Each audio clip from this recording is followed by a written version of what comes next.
오늘 예배 중에 우리에게 주시는 하나님의 말씀은 시편 69편 13절의 말씀입니다. 구약성경 851페이지쯤에 있는 시편 69편 13절 한 절의 말씀을 함께 한 입으로 봉독하겠습니다. 같이 읽습니다. 여호와여, 나를 반기시는 때에 내가 주께 기도하오니 하나님이여, 많은 인자와 구원의 진리로 내게 응답하소서. 아멘. 잠시 기도하겠습니다.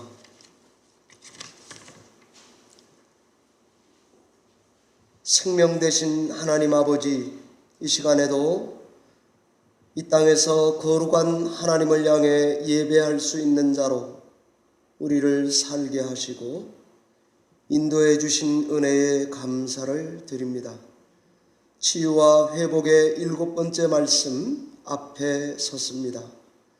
귀한 말씀 듣는 동안, 또 저희가 아멘으로 화답하는 동안 내 안에 오래된 죄와 아픔과 상처가 치유되고 하나님 고쳐주시고 계셨던 병이 회복되는 놀라운 역사가 있도록 은혜를 베풀어 주시옵소서. 예배를 주께 의탁하옵고 예수님 이름으로 기도하옵나이다.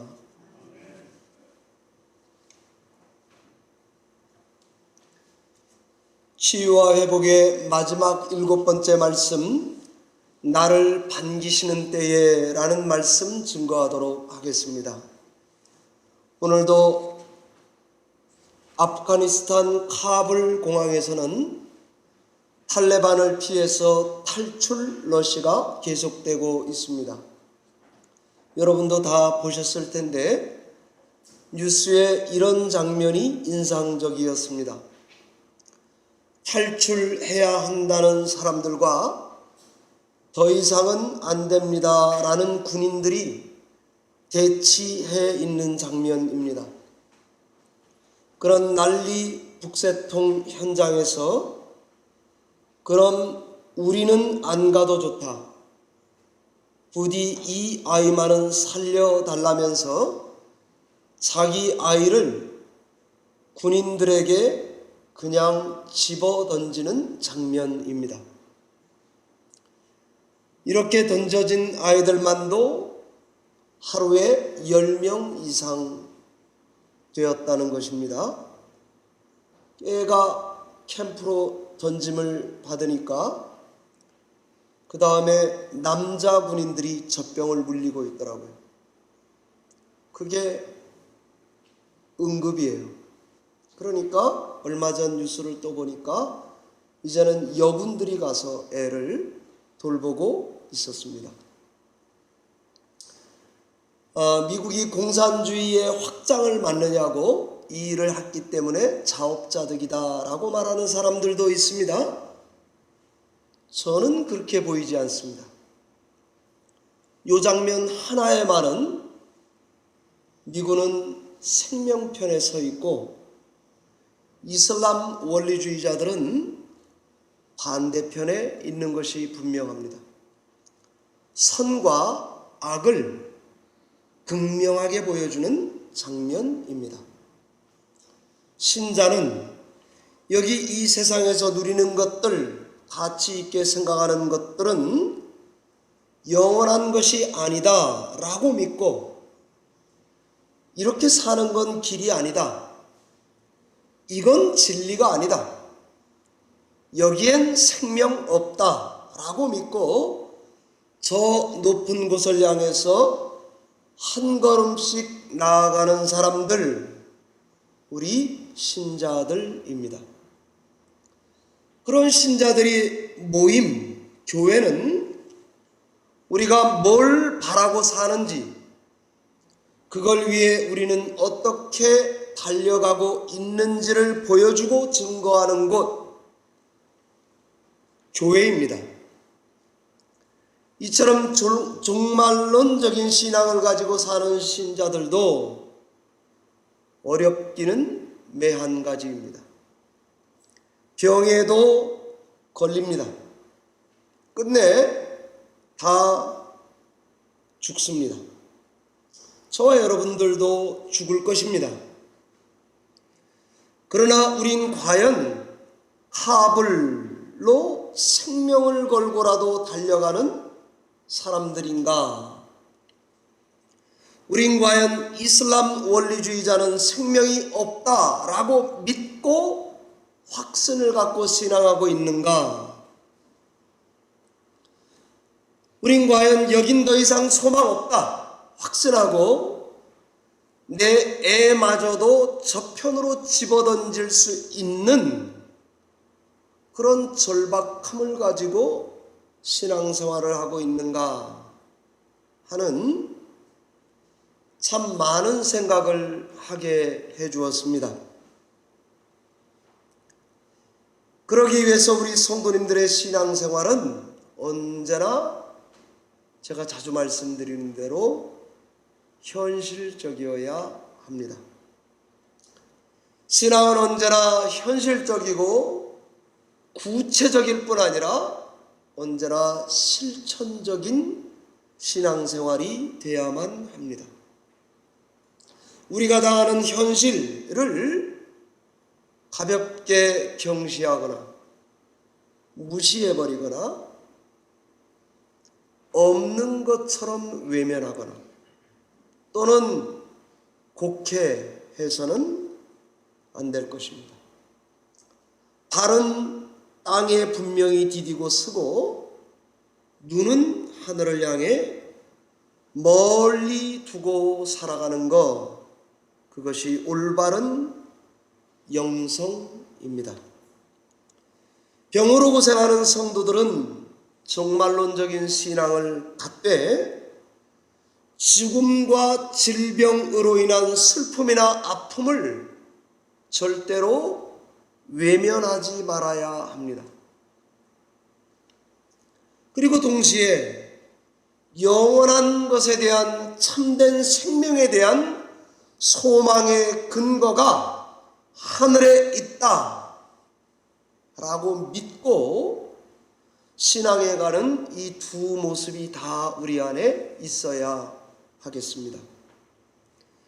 오늘 예배 중에 우리에게 주시는 시편의 말씀은 질병으로 고난받는 성도들에게 죽음의 두려움으로 지루하게 슬프고 외로운 성도들에게 어떻게 이런 시간을 어떻게 신앙하며 보내야 되는지를 말해주는 교본과 같은 하나님의 위로의 말씀입니다.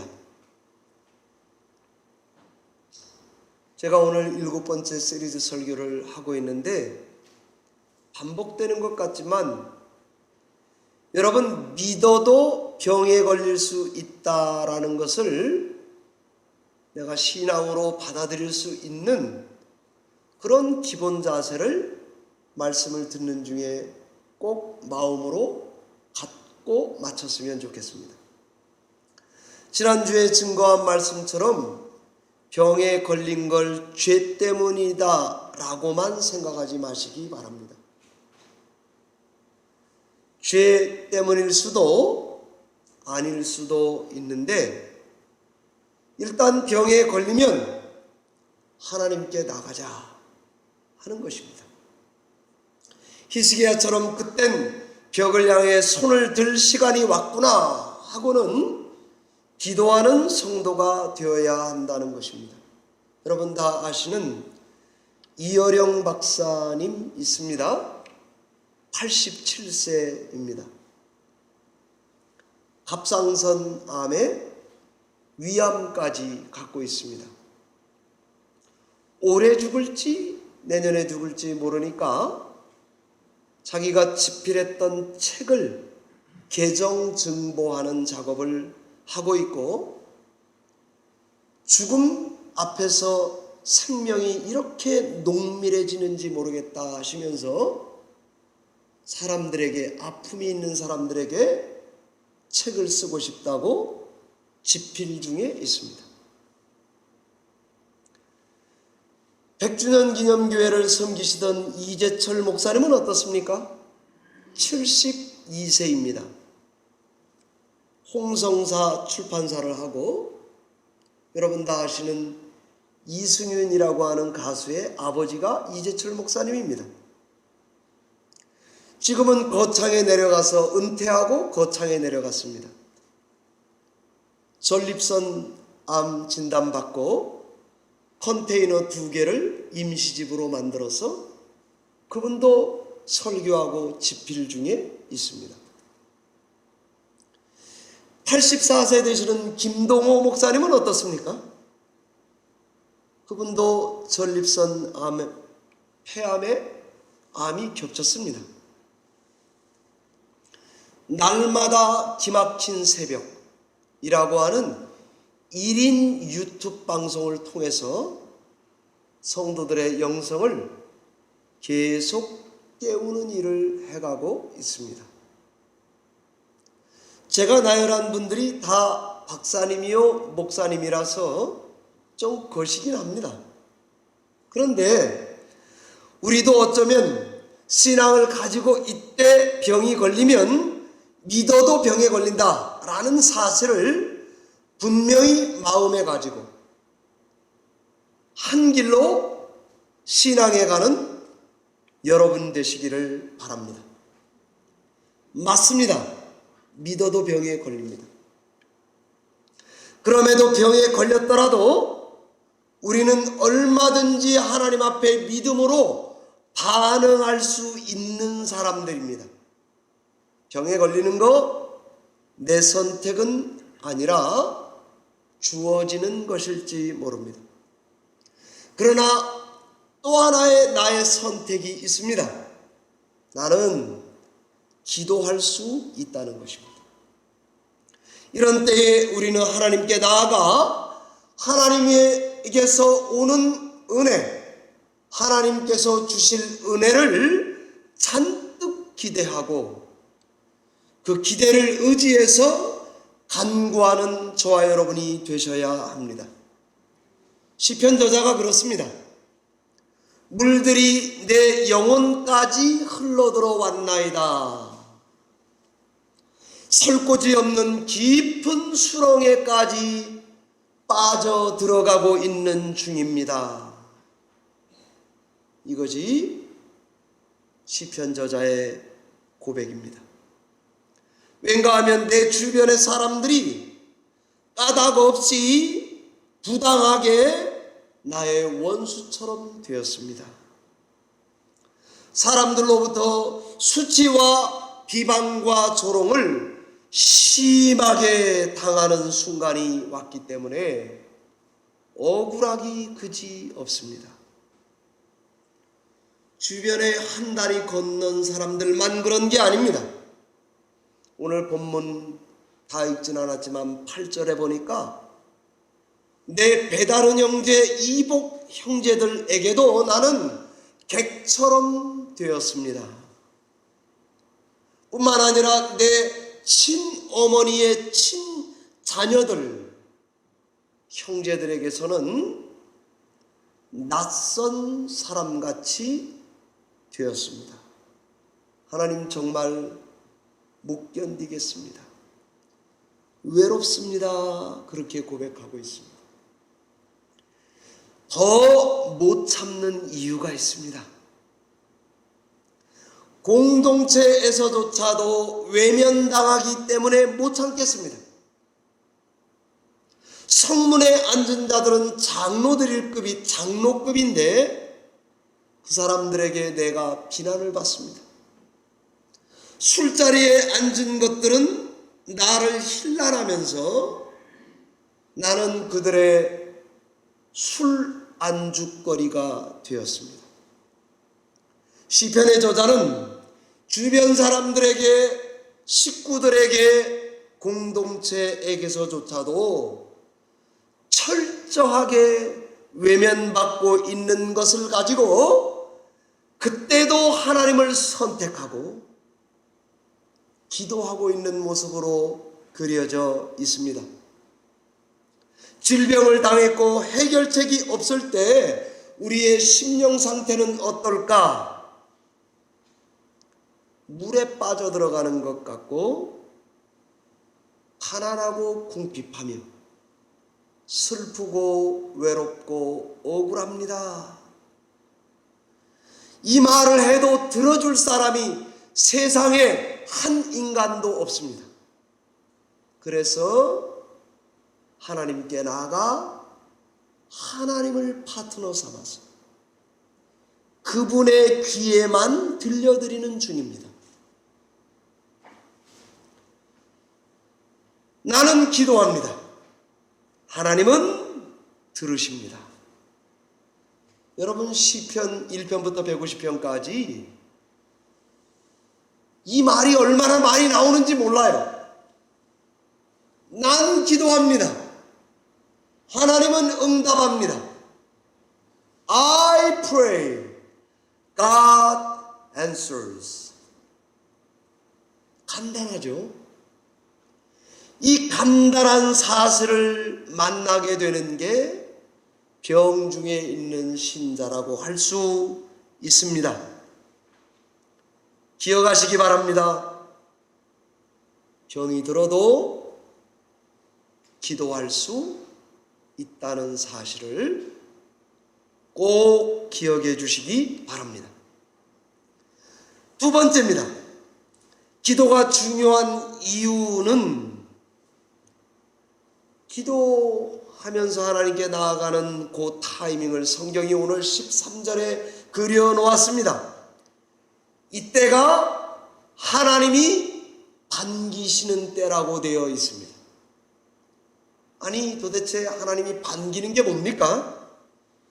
13절에 기도하는 저자의 그 원어를 그대로 보면 I pray to God in the time of your favor입니다. 하나님의 은혜의 때에 기도했다. 이렇게도 되지만 내가 기도했더니 그때부터 은혜의 때가 시작됐다라고 보입니다. 기도하는 순간 그때부터 하나님이 나를 반기시기 시작했습니다. 이때를 시편 저자는 은혜의 타이밍으로 삼고 있습니다. 어떤 기도를 해야 하나요? 시편 저자는요, 저와 여러분과 똑같습니다. 살려달라. 14절에는 건져달라. 빠지지 않게 해달라. 15절에는 물이 나를 삼키니 삼키지 못하게 해달라. 제발 당신의 얼굴만을 나를 향해서 돌려달라. 기도하고 있고, 오늘 우리가 읽은 13절의 말씀은 하나님의 인자와 구원의 진리로 그것만으로 나에게 응답해 달라고 하나님과 맞닥뜨리고 있습니다.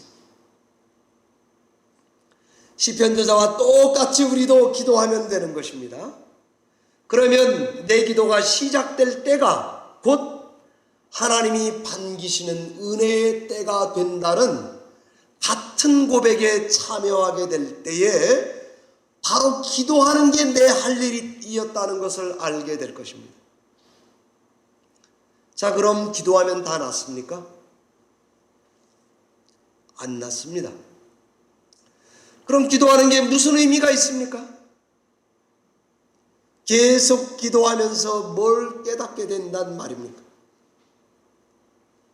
기도가 시작되고 그 시작된 기점 이후로 뭔지는 모르지만 하나님은 나를 위해 일하고 계시고 나의 생각과 나는 어떤 변화를 경험하게 되고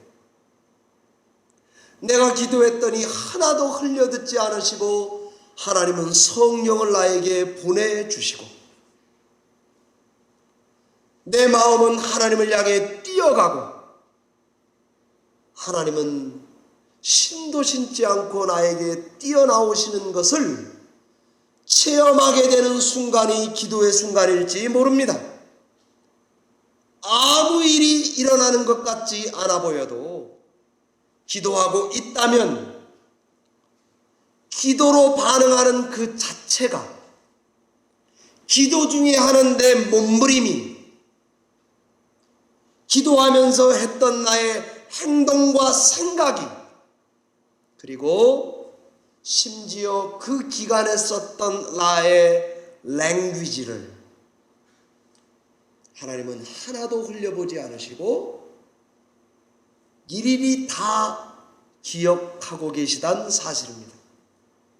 사랑하는 성도 여러분, 오늘 시편 69편의 말씀은 개인의 탄식시입니다. 개인이 하나님 앞에 나아가서 울며 불며 욕하면서 했던 언어, 그것이 기록되어 있는 것입니다. 그런데 이 탄식의 언어가 성경 예수 그리스도의 십자가 사건에서 가장 많이 인용되는 시편이 시편 69편입니다. 다윗 개인이 했던 시 같은데 예수님이 십자가를 앞에 두고 가장 많이 인용한 시편. 놀랍죠? 요한복음 15장 25절에 예수님은 그들이 이유 없이 나를 미워하고 있다고 자기의 억울함을 토로하고 있습니다. 원수들이 예수님을 까닭없이 바리새인들이 나를 이유 없이 미워한다면서 상한 감정을 토로할 때에 오늘 시편 말씀을 인용했습니다. 요한복음 2장 17절에는 주의 전을 사모하는 열심이 나를 삼킨다고 예수님이 인용했습니다. 성전을 사모하는 열심이 성전 청결하러 들어간 예수님의 액션을, 행동을 제자들이 보고 시편 69편의 말씀을 떠올렸다 이 말입니다. 시편 69편에 했던 개인이 탄식했던 언어가 예수님의 입에서 나오는 랭귀지로 똑같이 인용되고 있습니다. 로마서 15장 3절의 바울도 마찬가지입니다. 자기에 당하는 고난을 두고 주를 비방하는 비방이 나에게 왔습니다 라고 고백합니다. 오죽했으면 바울이 이런 고백을 했겠습니까? 주를 비방하는 비방이 까닭 없이 이유 없이 나에게도 지금 있습니다 라는 바울의 고백입니다. 한 개인이 맞닥뜨린 고난, 그때 입에서 나오는 언어와 십자가에 달리는 순간에까지도 인용하였던 시, 언어 똑같다 이 말입니다. 개인이 당하는 고난과 공동체가 당하는 고난이 일치된다고 보여질 정도입니다. 여러분, 다윗은 기원 961년 1030년까지 살았으니까 기원전이요. 1000년 전에 자기가 당했던 억울함을 불평했던 언어가 1000년 후에 예수님이 자기의 언어를 써주신단 말이에요. 그 다음에 예수님이 오셨고 돌아가셨는데 바울도 수십 년이 지나고 나서 예수 그리스도가 사용했던 언어, 다윗이 썼던 언어에 동참하게 된다고요. 저는 그래서 이 말씀을 이렇게 묵상했습니다. 예수님보다 과거에 고난을 받았던 애를 군대 진영에 집어던져야만 살아남을 수 있는 입장에서도 자기가 하나님께 드렸던 언어와 믿음의 반응, 그것이 예수 그리스도의 십자가의 고난을 예표하는 예표적 언어가 될 줄 몰랐습니다. 자, 과거의 사람은 그렇게 예수님을 만납니다. 그 다음에 예수님이 십자가에 죽고 그 이후의 사람은 어떻게 예수님을 만납니까? 내가 이 세상에서 받는 고난, 그것의 원래 원형을 찾아가서 보니까 예수님의 십자가의 고난이 딱이에요. 그래서 예수님보다 이후의 사람은 원형적 고난으로 예수 그리스도를 만납니다. 예수님보다 1000년 전의 사람은 예표적 고난으로 예수 그리스도 안에 들어옵니다. 2000년 전 사람도 똑같습니다. 무슨 말입니까? 질병 가운데 고난 중에 하는 기도, 이것은 오늘 설교 말씀대로라면 하나님이 반기시는 때에 내가 했던 언어, 내가 드렸던 행동, 나의 믿음의 반응이 예수 그리스도의 고난 아래에 한 고난, 동일한 고난이 되도록 우리를 도킹시켜 놓습니다. 예수님이 믿음의 주요 온전케 하시는 분임을 그때야 우리는 알게 됩니다. 옛날 옛적 사람들은 예표적 고난으로, 2021년을 살아가는 우리에게는 원형적 고난으로, 프로토타입, 원형적인 것으로 예수 그리스도의 고난을 맞이하게 됩니다. 그렇습니다. 인간의 가장 밑바닥의 고난은 예수님의 고난을 예표한다고 밖에는 볼 수 없습니다. 인간의 말로 할 수 없는 고난은 예수 그리스도에게서만 내 이 고난을 원형적으로 발견하게 됩니다. 예수님은 우리의 근원, 기원입니다. 이 예수 그리스도에게서만이 우리는 원천적인 위로를 받고 치유를 받고 회복을 누릴 수 있습니다. 이사야 선지자가 이사야 53장 4절에 이렇게 예수 그리스도를 예표적으로 언어에 담았습니다. 그는 실로 우리의 질고를 지고 우리의 슬픔을 당했거늘 십자가에서 행동들이 그대로 묘사하면서 그의 찔림은 우리의 허물 때문입니다. 그의 상함은 우리의 죄악 때문입니다. 그가 징계를 받으심으로 내가 지금 평화를 누릴 수 있습니다. 그가 채찍에 맞음으로 우리가 치유, 나음을 입었도다라고 말합니다. 얼마나 언어가 다른 언어로 대처될 수 없을 만큼 생생한지 모르겠습니다. 십자가 위에서의 언어가 1000년 전의 언어와 토시까지 틀리지 않고 딱 맞아떨어지는 거예요. 저는 이렇게 말씀을 묵상하고는 우리 시대에 우리가 치유와 회복을 위해서 기도하는 성도가 어디서 위로를 받고 고침을 받을 수 있는가? 하나밖에 답이 없습니다. 예수 그리스도 십자가에 달리신 그분에게서만이 그 기도하는 성도가 응답받습니다. 그 고난받는 성도가 치유받습니다. 치유 중에 있는 성도가 회복받을 줄 믿는 것입니다. 이상하게 구원받은 분들을 이렇게 보잖아요. 교파 다 초월해서. 인간적으로 다 만나서 대화를 해보면 똑같은 고백을 내가 하는 것과 똑같이 합니다. 그게 뭔가 하면 십자가에 달린 예수 그리스도의 죽음은 나를 위한 것입니다.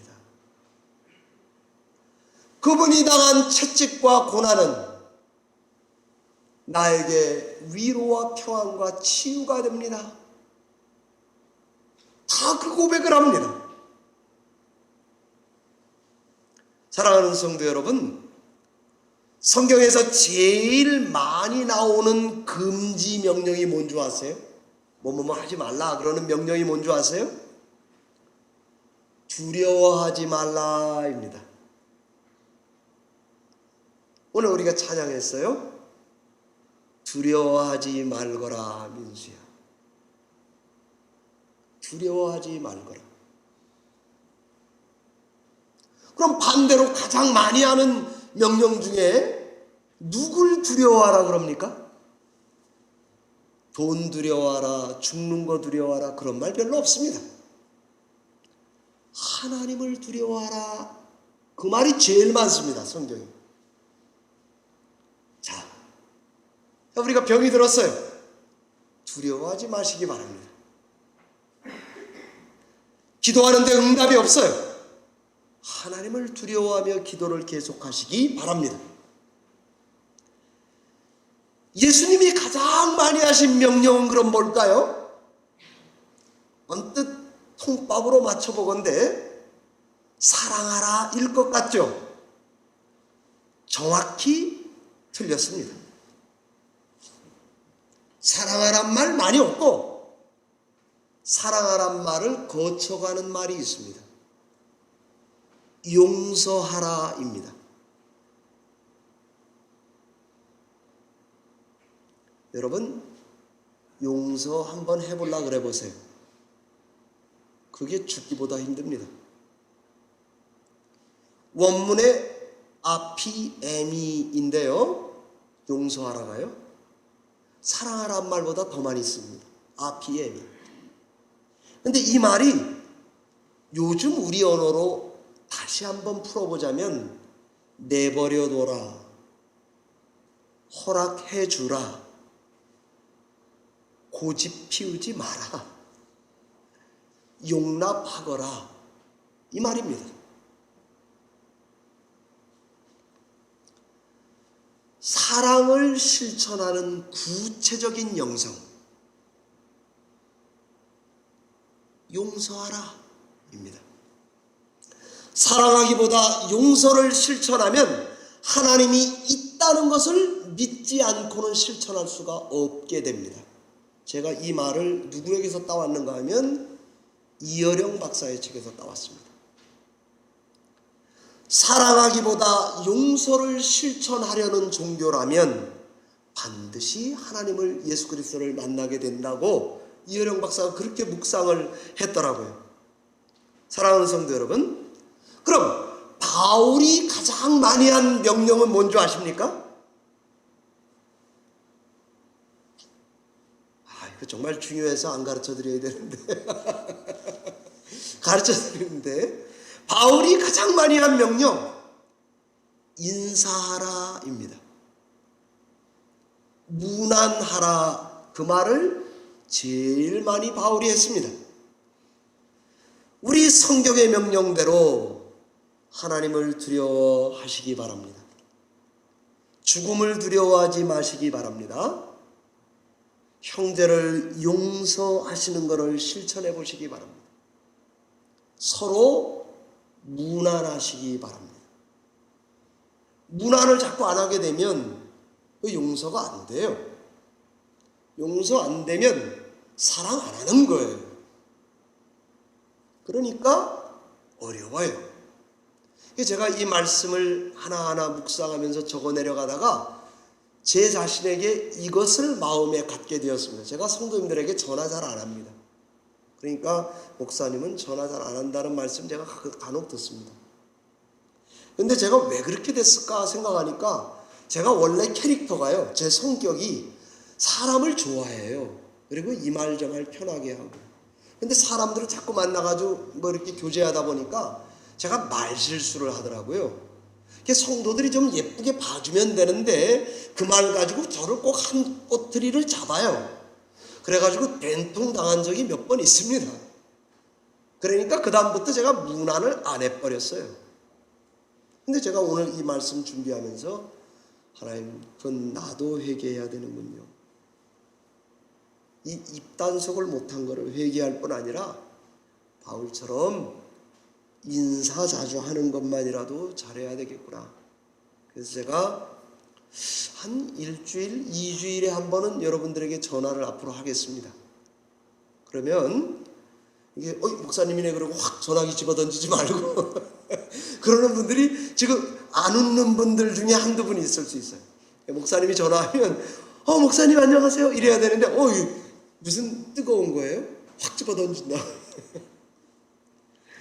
재밌죠? 근데 그러지 마세요. 제가 전화할 테니까 기쁘게 받아주시기 바랍니다. 사랑하는 성도 여러분, 하나님이 반기시는 때에 제일 필요한 거 하나만 말씀드리고 마치겠습니다. 신앙생활에선 기도할 때에 제일 필요한 게 인내입니다. 제가 언젠가 우리 교회 백창수 집사님 아프실 때에 신방을 가기 전에 하나님 말씀을 나에게 주세요. 그리고 본당에 와서 기도를 했을 때 야고보서 1장 2절 이하의 말씀을 받고 신방을 간 적이 기억이 났습니다. 야고보서 1장 2절에 이렇게 되어 있습니다. 여러 가지 시험을 당하거든 온전히 기쁘게 여기라. 3절입니다. 이는 너희 믿음의 시련이 인내를 만들어내는 줄 너희가 알지 않느냐. 4절입니다. 인내를 온전히 이루라. 이는 너희로 온전하고 고비하여 조금도 부족함이 없게 하려 하는 것이다. 이렇게 말하고 있었습니다. 그런데 우리말 번역에 인내를 온전히 이루라. 그러니까 이 말씀을 우리가 읽을 때 한국 사람들이, 나 같은 사람들이, 저 같은 사람들이 어떻게 이해하게 되는가 하면 어려운 일 당하면 잘 참아라, 힘내라, 이렇게 읽는 경향이 있습니다. 그러나 성경은 그런 뜻보다 약간 다릅니다. 우리말은 우리의 노력과 끈기로 잘 참아서 곰처럼 마늘을 꾸역꾸역 씹어 먹어서 사람이 되라, 이런 경향이 있습니다. 네 끈기로 잘 참아라, 화이팅, 이렇게 있습니다. 그러나 원문은 그렇지 않습니다. 하나님이 하시는 은혜의 역사가 이 안에 들어가 있습니다. Let endurance have its perfect work 이라고 이해해야 합니다. 그러니까 인내는 나의 결단이나 지구력의 산물이 아닙니다. 참게 하는 것, 인내하게 하는 것도 하나님이 주시는 은혜입니다. 그 은혜를 의지하여 하나님이 일할 수 있도록 완성하는 것, 그것도 내가 하는 것 같지만 아닙니다. 하나님의 은혜가 하는 일입니다. 우리 쪽에서 하는 것은 기도밖에 없습니다. 어려운데, 오해 중에 있는데, 병 중에 아직 그대로 있는데, 그 시간이 지금 하나님의 은혜의 시간이라고 생각하고 In the time of your favor, 하나님이 반기시는 때구나 라고 생각하고 하나님께 은혜를 받아 인내하면 그리스도의 성품을 닮아갈 것이고, 그 인내와 그 성품을 통해서 병 중에서도 치유가 일어나고 하나님의 은혜로, 당장은 열매가 없어요. 8월 오늘이 마지막 째 주일입니다. 여름 끝자락 주일날 예배하고 있습니다. 그러나 9월 셋째 주쯤 되면 사과가 달리고 대추가 색깔이 바뀌고 밤은 색깔이 브라운으로 바뀌어가고, 우리 어머니가 좋아하시는 감은 헐겁게 익어갈 거라고 하는 확신이 우리 가운데 있지 않습니까? 마치 예수 그리스도의 부활하심이 나에게 잠자는 자들의 첫 열매인 것처럼 말입니다. 신앙생활에서 이런 확신은 너무도 중요합니다. 확신 없이 사는 인생 허무합니다. 잘못된 확신으로 사는 인생 불쌍합니다. 확신이 있지만 그 확신에 스스로 도달하려고 노력하다가 지친 인생 피곤합니다. 우리 인생을 보면 아무 희망 없다는 것에 저도 한 표 던집니다. 우리의 희망은 우리 안에 없습니다. 그러나 우리 성도들은 주님, 내가 기도할 때 주시는 그 확신에서 원형적으로 예표적으로 얻어갈 건데, 내가 갖는 확신은 우리들 바깥에서 주어지는 것입니다. 내가 노력해서 내 안에서 오는 거라면 발명했다고 써야 맞습니다. 세상에는 발명할 게 하나도 없습니다. 밖에 있는 희망을 찾아내는 길밖에 없습니다. 그러니 이것은 하나님의 은혜는 발명했다고 말하면 안 되고 발견했다라고 말해야 맞습니다. 여러분과 제가 병 중에도 기도한다면 하나님의 은혜를 반드시 발견하게 될 것입니다. 말씀을 맺습니다. 우리 질병이 상처가 고쳐지지 않았다 할지라도 하나님이 고쳐주겠지 소망하시기 바랍니다. 회복할 것을 확신하시기 바랍니다. 그리고는 우리의 눈과 시선, 내 마음과 내 영을 시간과 공간 너머에 계신 분에게로, 아프가니스탄 카불 공항에서 내 핏덩어리를 군인들 저 진영 캠프 너머로 집어던지는 행위, 이런 정도의 절박함, 진정성을 가지고 그 시간을 살아갈 수 있다면 저는 이미 그 성도는 치유와 회복의 영원성 속으로 들어가는, 그래서 이어령 박사가 일부러 병 고칠 필요 없다고 항암 치료를 거부했다는 거 아닙니까? 저라도 그럴 것 같습니다.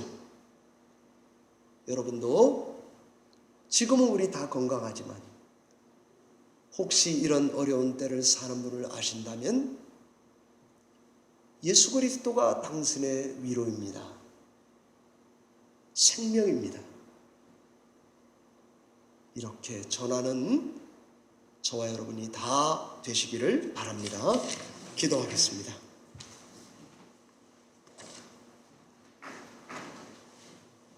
살아계신 하나님 아버지, 감사합니다.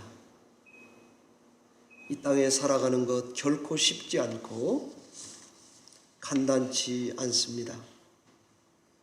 그러나 못 살 것도 없습니다. 하나님께 벽을 향해서 손을 들 시간이구나. 내가 기도하는 한 은혜의 타이밍의 시간 속으로 들어가는구나. 나와 똑같은 고난을 씨름했던 다윗이 있구나. 그에게 응답하신 분은 예표적인 예수 그리스도. 지나온 세월 우리들의 세계에서는 예수 그리스도의 십자가에서만 프로토타입, 내 고난의 원형을 발견할 수밖에 없구나 하는 것을 깨닫고 주님께 기쁘게 즐겁게 맡기고 기도하는 감사가 넘치는 거룩한 영성이 내 안에 넘치도록 은혜를 베풀어 주시옵소서. 예수님 이름으로 기도하옵나이다. 아멘.